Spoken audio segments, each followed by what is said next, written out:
Hey everybody, it's Benny One, and I'm back at you with another movie review, everyone, and we're continuing the October horror movie review month, everybody, and we're moving on to Brightburn.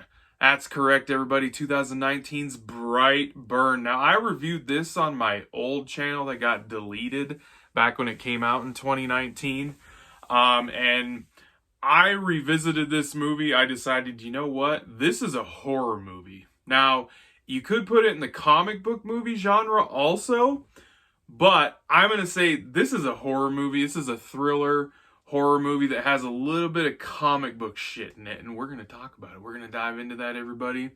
This movie is directed by David Yarvesca. Yarvesca. I don't know. I can't pronounce the dude's last name. Jesus, I'm sorry. And it is produced by James Gunn.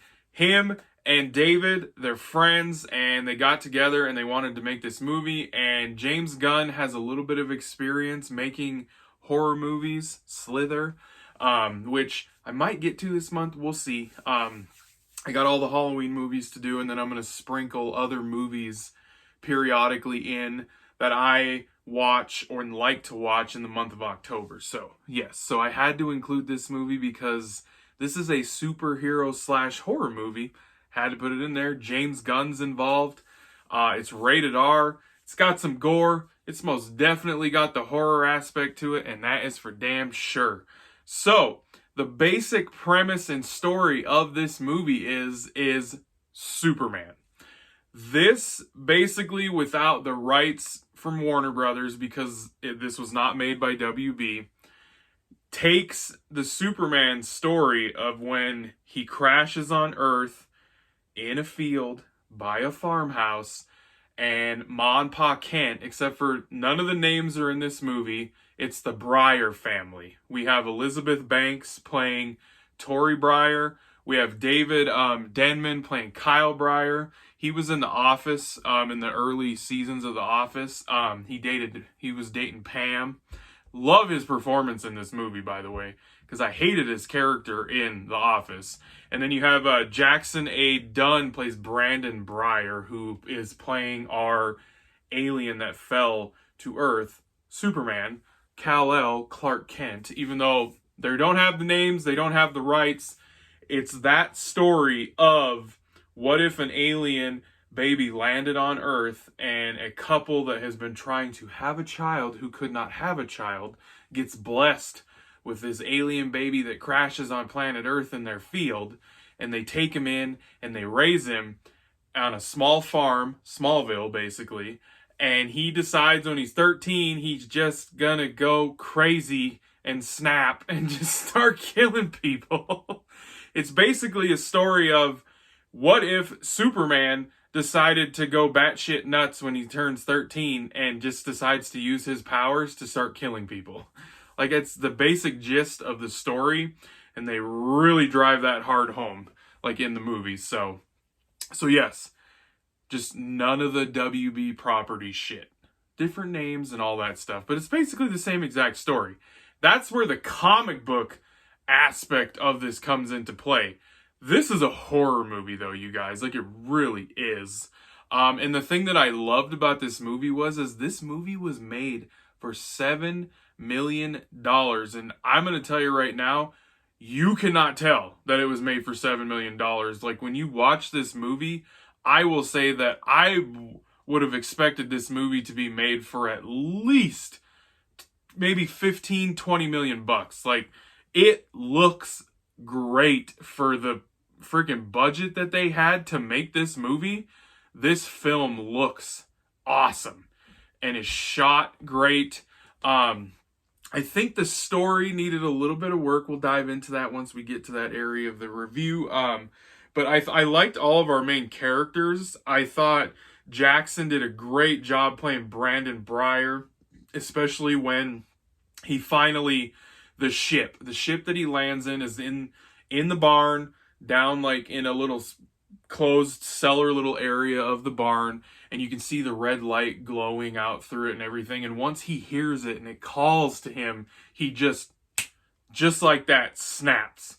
He gets this message that basically tells him he needs to rule the world. Like, he needs to rule the world And he takes that as, I'm going to destroy the world and conquer the world and take over and kill and use my powers and abilities to be a god that people fear and will fear, because he is a vile person. Like, he really is. His costume is this like blanket. It's this blanket that he was in the ship, and he has that, and he makes a little hood that he stitches in the middle, and you see his creepy little glowing red eyes from his heat vision, because he's got the same powers as Superman. He can fly. He's got heat vision. He's strong. He can't get hurt except for his ship. He gets scratched by his ship in an early part in the movie. When he discovers the ship and falls down in there, it cuts him. And he's never been cut before. They show him sticking his arm in a lawnmower blade. All of that. He's got Superman's powers. He's Clark when he's a 13-year-old boy. He just goes nuts. And when he does snap finally, I think they do a great job of showing the horror aspects of him. Kind of, he's a freaking slasher, man. He's a serial killer. He's going out stalking them a little bit, scaring the shit out of these people he's killing. One of the family member, it's a family member that he kills. Like, he kills his freaking uncle, for Christ's sakes. Like, because he's going to go tell on him and risk exposing his secret of what he's been doing to his parents and everything. He kills his goddamn uncle in a very horrific ass way. He literally scares the living shit out of him while he's driving down a road, and when his car stops and won't start again, his lights keep flashing on and off, and you see Brandon down in the road just standing there with this creepy ass little mask and cape with his red eyes, and he's just standing there like Michael Myers and shit. It's creepy as hell, and like, I love that shit that they do in this movie. They really capture that horror serial killer slasher vibe where he stalks his prey, because you know he's gonna kill these people, because he's like Superman, for Christ's sakes. Like, a serial killer as Superman. That's what Brandon Breyer is in this movie. And he's 13 years old. He's drawn these disturbing little pictures in a notebook. He's got this creepy looking like Superman logo, except for it's a B and a B, a backwards B and a frontwards B with like a crazy Undertaker. It's like they took two B's and the Undertaker symbol from WWF and shit, and they morphed it into this weird symbol and everything. But his uncle, when he kills his uncle, he literally picks the Bronco up that he's in and just drops it flat on the front of the car, and his uncle's jaw lands right on the steering wheel and just totally separates his entire bottom part of his jaw. And when they show that, they show it. They show that shit, and he is just dying and struggling and dies. And Brandon walks up to him, takes his mask off, wipes some blood off of him, and just stares at his finger. The kid is gone. He's psychotic, like insane. So they really captured that. And the horror aspects of the movie were fantastic. I remember when I first watched this, I watched the trailer for this and I was like, oh shit, he's going to be like a crazy little kid and shit. But they took it farther than I thought they were going to take it with the horror elements in the movie. I was very surprised and very happy that the movie turned out the way it did. And it's rated R, because you could not make this movie not being rated R. This movie had to be rated R. So yes, all of that's good. The actors are good.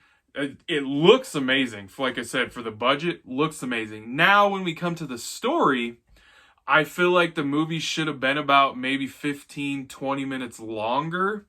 The movie could have been longer. I think it came in at like 91 minutes.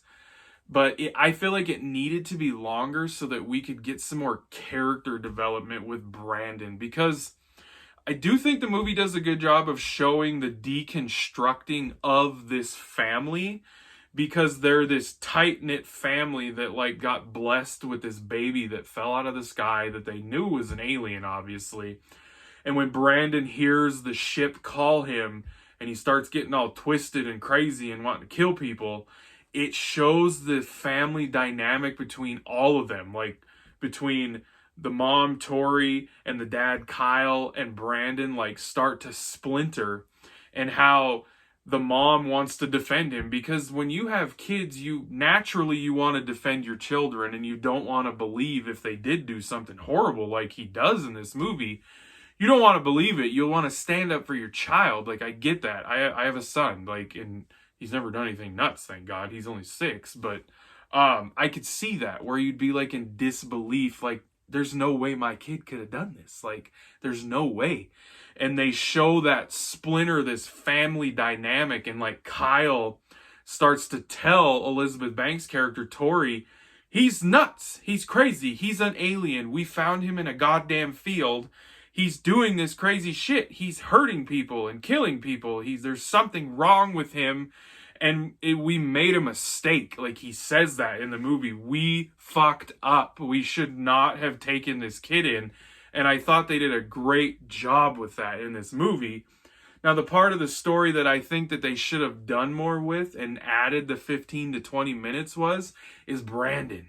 Like, I would have liked to see them flush out him slowly turning into this version of this character that he is, instead of him hearing the ship calling him in this alien language and him figuring out very quickly what it's saying to him and how he needs to rule the world and conquer and kill and destroy. Like, I feel like we should have seen a slower progression build into him going crazy and psychotic and murderer and shit, instead of it just happening. And that's where the movie feels rushed because of that aspect, because the movie's short.